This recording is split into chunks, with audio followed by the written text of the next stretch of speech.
Hey everybody, welcome back to AP Computer Science and Lesson 9.3 Overriding Methods. I'm Jill Westerland and here with... I am Rob Schultz. I teach computer science at Bellbrook High School in Bellbrook, Ohio. Welcome to day 3. We've made it till Friday of week 1. We wanted to welcome everyone back that's been with us for 1 or 2 of the first 2 days, and welcome any new viewers, I guess, that we've got joining us for the first time today. As you can see from the map, Mrs. Westerland and I are not together working right now. I am in Bellbrook, Ohio, and Mrs. Westerland is down in Alabama, and we just wanted to welcome everyone across the states and even outside of the states that's tuning in to join us. We also have from CSA teachers that are cheering you on from near and far. We would like you to meet, our theme has been pets so far, so we wanted to point out Mr. Fleming's school at Andrews High School and Ms. Robinson's Ben. This is Ben from Charlotte, North Carolina, and I have a box over the top of Mr. Goldberg's Henry from Norfolk, Virginia. And we've even got Thumper from Lexington, South Carolina. And this one I think is one of my favorites. I hope I'm pronouncing this name right. Mr. Paveo's Arf from Waunakee, Wisconsin. So welcome to all the teachers that are watching too. We'll have a little bit more information about a way that you might be able to share pictures of your pets with us when we get to the end today. So welcome aboard to everybody. So as you can see, our pets come in many forms.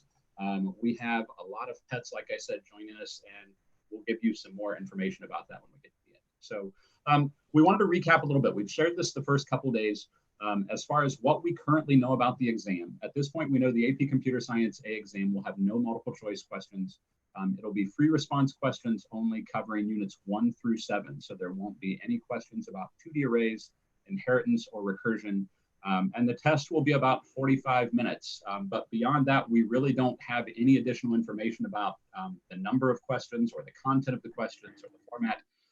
College Board is expected to make announcements about all of the AP subjects on April 3rd. So we should have more information to share with you at that. So we have had several questions as to why we are starting with inheritance, and we're going to be covering a little bit of recursion next week. When that information isn't covered on the exam, and the justification for that is, or the reason is, that we still have an obligation to the colleges that are accepting AP credit to cover those topics. So as you can see from kind of the big picture from the course description, the course and exam description that some of you might have, our plan for this week is to cover array lists, inheritance, and recursion. We've done inheritance so far this week, and we're going to wrap up some information about inheritance today.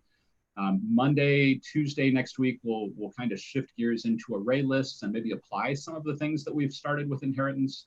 And then we'll kind of round out the next week with just a brief skimming the surface overview of recursion, just so that you'll have a little bit of exposure to that. Once we get through next week, then we're going to cycle back and we'll pick up review topics. So we'll cover the big primary topics that you might see on the exam, things like writing classes, arrays. We'll come back and we'll get into more depth with array lists again. And during that time, we'll also go back and pick up some of the fundamentals. All of that will kind of be peppered into what we're doing with units 5, 6, and 7. We'll hit using objects and working with strings, doing Boolean expressions and if statements and iteration and for loops and while loops and all the rest of that. So don't worry, we will be doing plenty of review, and we've been trying to cycle some review, and we'll continue to add review next week, even when it's a topic that might be considered a topic. So Mrs. Westerland, I'm going to pass things back over to you. All right, here we go. So we're going to start today by hopefully reviewing a little bit of what I hope that you've been doing for homework. We've been talking about inheritance. This is our 3rd day, and I've been encouraging you each day to build on the code that Mr. Schultz has written, write some of your own code, handwrite some code, design a class hierarchy that uses more than one class in a grouping. So what you might have done by now, hopefully, is develop some sort of plan for a set of related classes. Maybe you did the media case study, maybe you did superheroes, maybe you did cars. Maybe you played around with some code that we've shared with you. And then yesterday I shared JDoodle code and projects, which is smartphone friendly, tablet friendly, every kind of technology friendly. We're really excited about having JDoodle as an option so that there shouldn't be any type of barrier device wise in terms of having an editor to work in. So I hope this is where you're meeting us today. We'll have a few things for you to think about over the weekend, and let's look at our strategies. What we're hoping that you all do is use a notebook and a pencil and a pen. And I'm going to talk to you about a couple things today that I do hope that you maybe rewatch the video and go back and write down because they're foundational and easily misconstrued. The approach that Mr. Schultz and I have taken to planning the lessons for you is course focused on the course and exam description, the 10 units, concept based, and then emphasis on syntax. Here's what we're learning today. Today's primary topic is 9.3, like I said earlier, overriding methods. And we're going to talk about how that looks and why it would be used in a hierarchy between classes that inherit from one another, and how it looks in both the superclass and the subclass and any other classes that you have. We've talked for a couple days now with the dog projects and any other projects that you might have looked at about constructors and creating classes. And so some of that's going to weave in today's lesson also.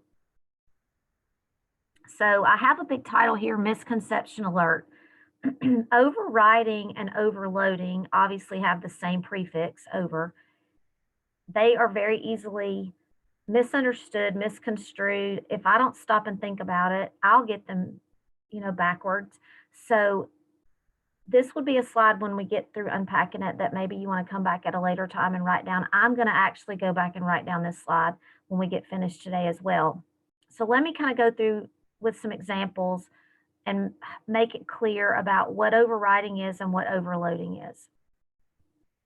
Overriding is a method signature, so it's going to be a method that has the same exact signature look. So if you see here get total and get total, they look exactly the same, but inside of get total, they have a different behavior. And so I've shown you a call there.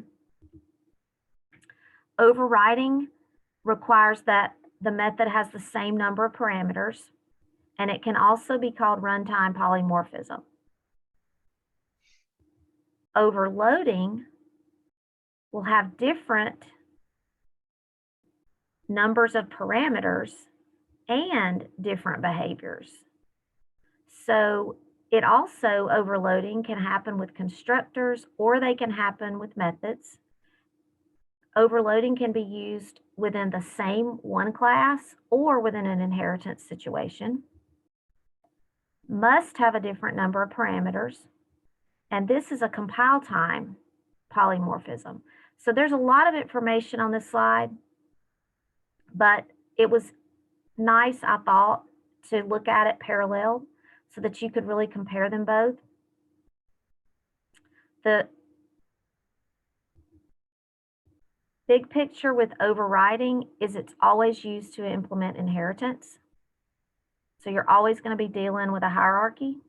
Overloading is used with methods or constructors, and it can be used with a singular class or within a project. So we're going to look at it today, really overriding in a minute, but we're going to look at both of these as we look to kind of compare and contrast them. So when do you use overriding? Overriding is, like I said, always with inheritance, reusing the same method name, same signature, but there's a new behavior. And the purpose of inheritance is to be able to reuse code. So hopefully in the examples that we're going to look at today, you'll see why we would choose to name a method the exact same thing. And that will become clear. So let's take a couple of quick check for understanding quizzes. So look at the example shown to the right in the blue box. So this is some code that Mr. Schultz talked to you yesterday. Look at the two things that are highlighted in yellow. Are these examples of overriding or overloading?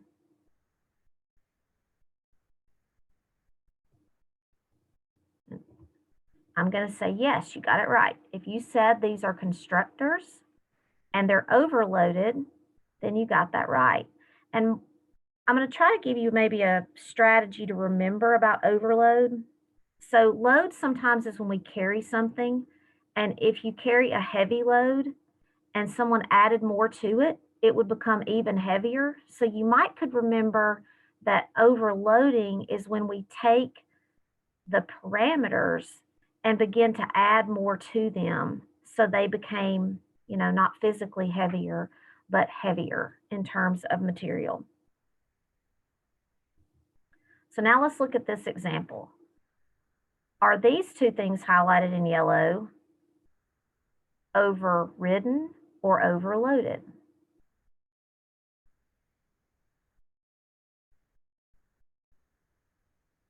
If you said that they're methods and that they're overridden, you were right, because public void speak is exactly the same number of parameters as public void speak. But notice that in the dog class, if the pet speaks, he says ruff. But in the basset hound class, which extends dog, so there's where you pick up that it's an inheritance situation, they would howl. And if you live near me, you would know that that happens a lot. Thus the bark collar from Amazon. Let's look now at one more example. That's another way to look at this. Look at these items in yellow. Is this overriding or is it overloading?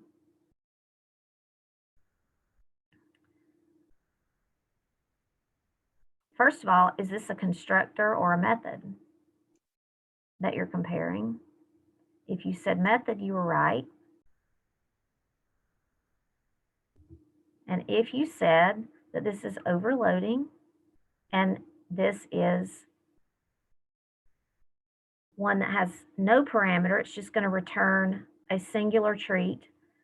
This one, we're going to insert the number of treats and it's going to count through and keep giving them more and more, depending on how many you ask. So I hope you got all three of those right. And I hope that it was clear to you about why one looks different, has different parameters, one has the same. Now we're going to zero in for the rest of the lesson on only overriding. We're going to be coming back to overloading when we talk about units 5 and 7 in about 2, 3, 4 weeks from now, when we're really zeroing in on exam prep, because those topics related to overloading comes back up heavily in units 5 and 7 with classes and array lists. So you're going to get more overloading. That's why it's really important that maybe you rewatch today's session and pause it and take some notes. All right, so overriding. Why would we ever want to override? Here's the things you're going to ask yourself as the programmer. I've got an inheritance hierarchy. What methods would I want to have in my project that need to have different behaviors depending on which class is using that behavior? And we're going to look at it with the animal case study. I'll tell you my little anecdotal one in a little while, but it'll be easy to see, I think, with the animals. So if you've looked at some of the code that we've shared this week, one of the projects that I've given y'all is an animal class project where the top level is animal, the second level would be wild animals, or it branches into farm animals. And then each of those become super classes to their subclasses, which could be anything. I just chose hippos and giraffes. And then on the other side, cattle and pigs. And I know that pig is not really what they're called, but I'd rather call it a pig than a swine. So went with pigs. So let's look at how we might think about using overriding in this project. So what could be something that hippos or giraffes might need or do that we would want to customize for the two different animals? So I want to take 60 seconds and think about that. You come up with at least one. Try to think of one. Set my watch.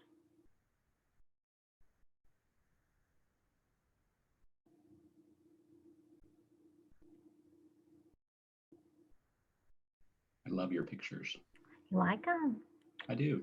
It's the Cincinnati Zoo that's been inspiring me. They're doing virtual tours. We watched the first day of their virtual tour before we started doing these live lessons, and like I said, it was they focused on Fiona the hippo. She's been a celebrity in the Cincinnati area for quite a while.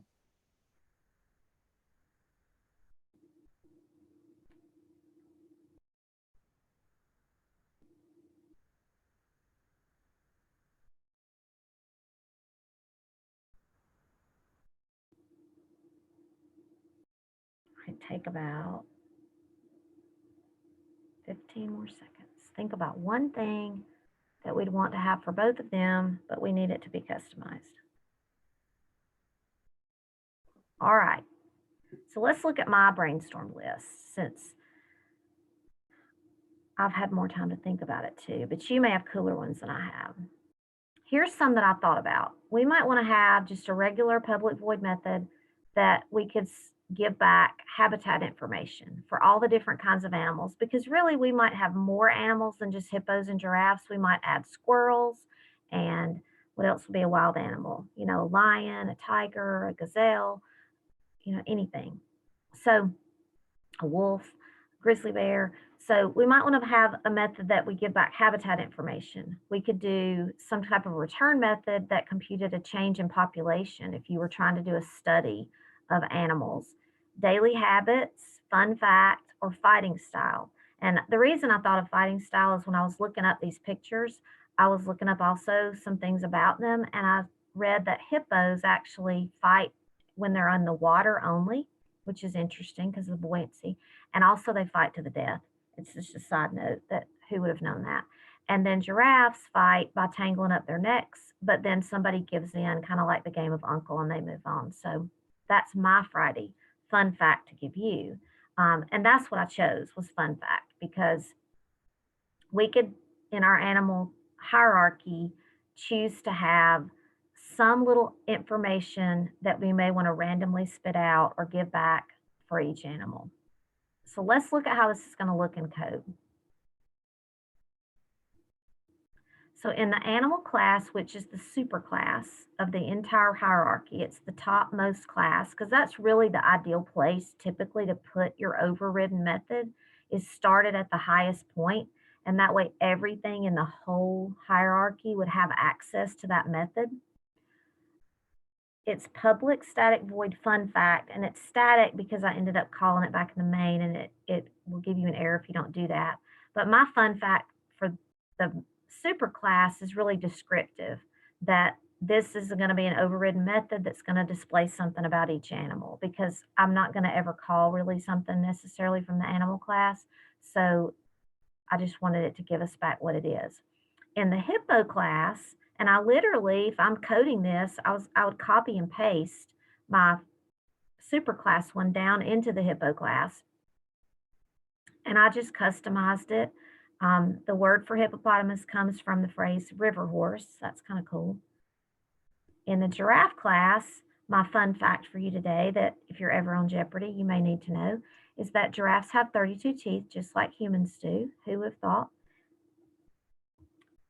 And here is how these look when they're lined up together. So the signature is the same. The information and the way that they implement is different. Now let's think about this in everyday life.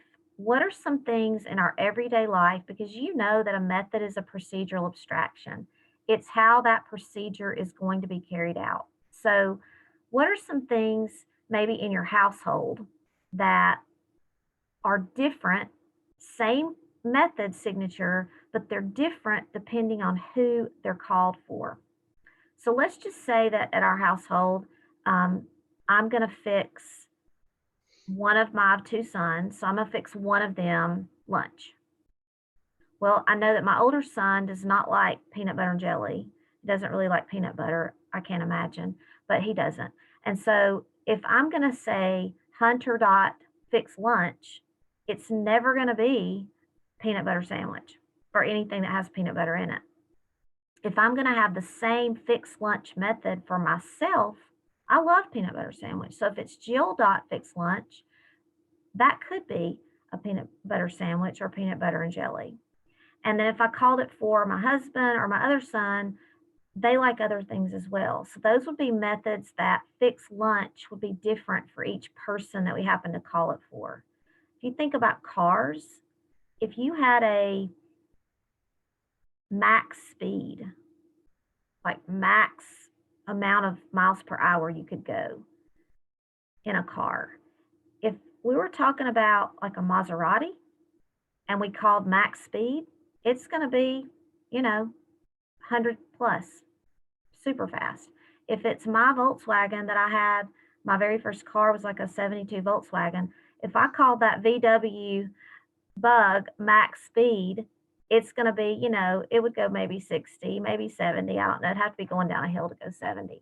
So the method would be called the same, but it's going to have a different behavior. So they're all procedural abstractions, but depending on what they're acting upon, they're going to have a different look.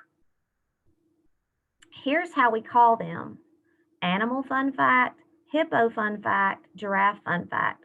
This would be the same thing as Hunter fix lunch, Jill dot fix lunch, Eric dot fix lunch, Rob Schultz dot fix lunch, whomever it would be. That fixed lunch is going to be customized to that person's behavior that they may want. Here's how this code looks if it was run.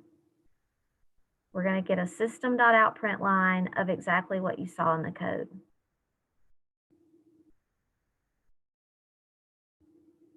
So here's our debrief for today. We use overriding methods within inheritance projects. We want to use the same name and the same signature. And it's really important to not just create more and more methods that all have their own odd naming. There's a method to your madness when you design your project so that you pick descriptive, well thought out method names that are going to allow you to use these techniques of object-oriented programming like overriding so that you can keep your code usable, because you're typically not going to code by yourself.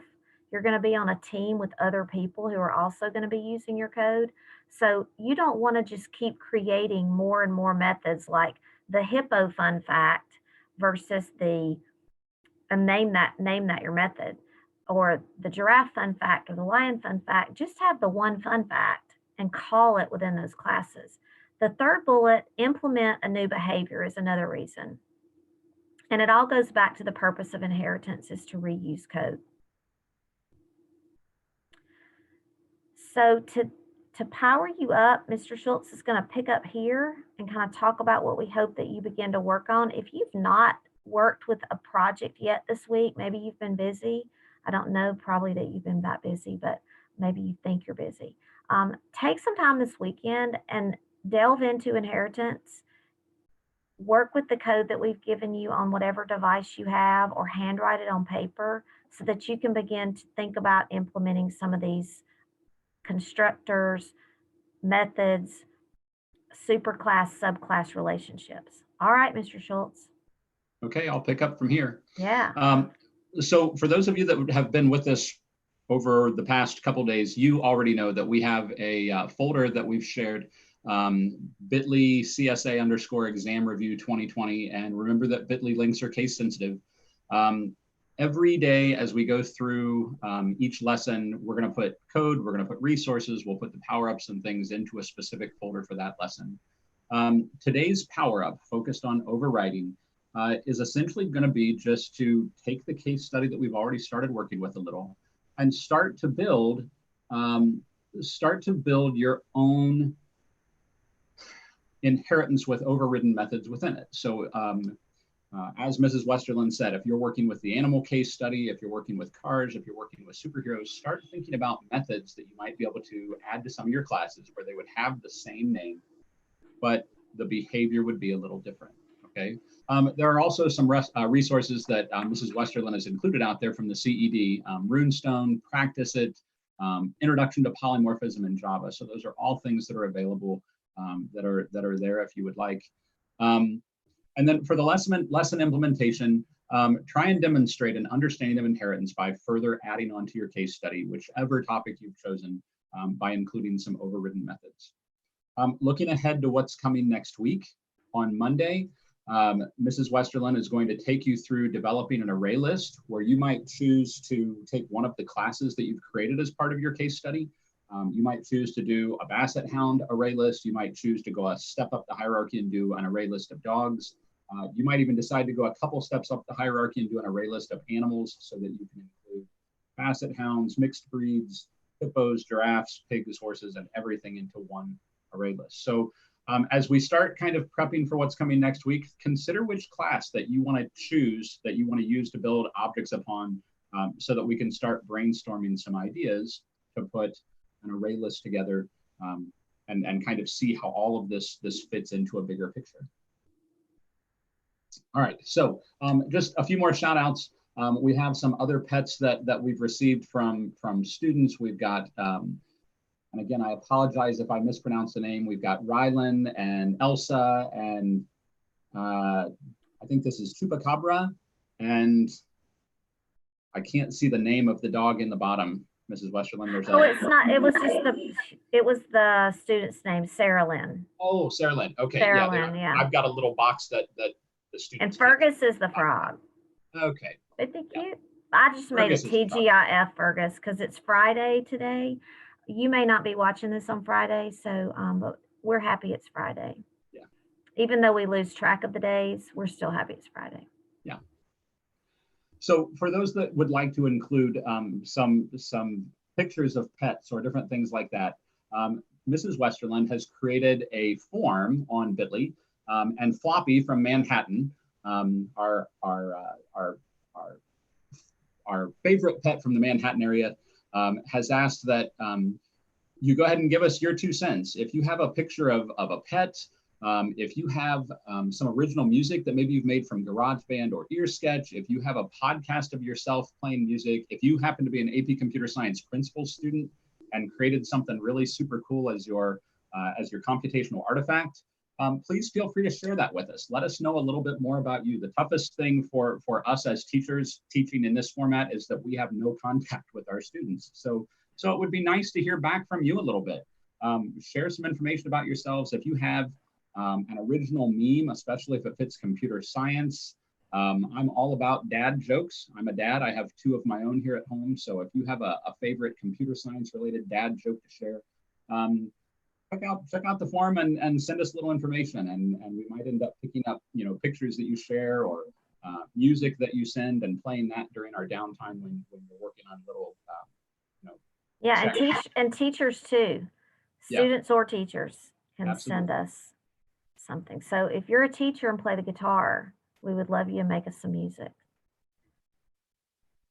All right, before we wrap up, College Board asked us to add this specific slide. We know that not all students have access to the internet or a device. And if you happen to be in that situation, if you're in a situation, maybe you're watching this on your phone, or someone is sharing this with you in some way, but you don't necessarily have access to a device that you can actually work on code or get access to the internet or whatever the technical situation may be.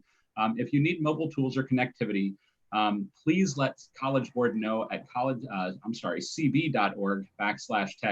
There are service providers and companies that are partnering with College Board that might be able to help you in this situation. So please reach out to College Board if you have an issue with technology that someone might be able to give you some assistance. And that brings us to the end of today's lesson. Thanks for watching. We're glad to have everyone back with us again, and make sure you do your power up over the weekend. We look Get ready to talk about one array list on Monday. Thank you for watching. Take care, guys.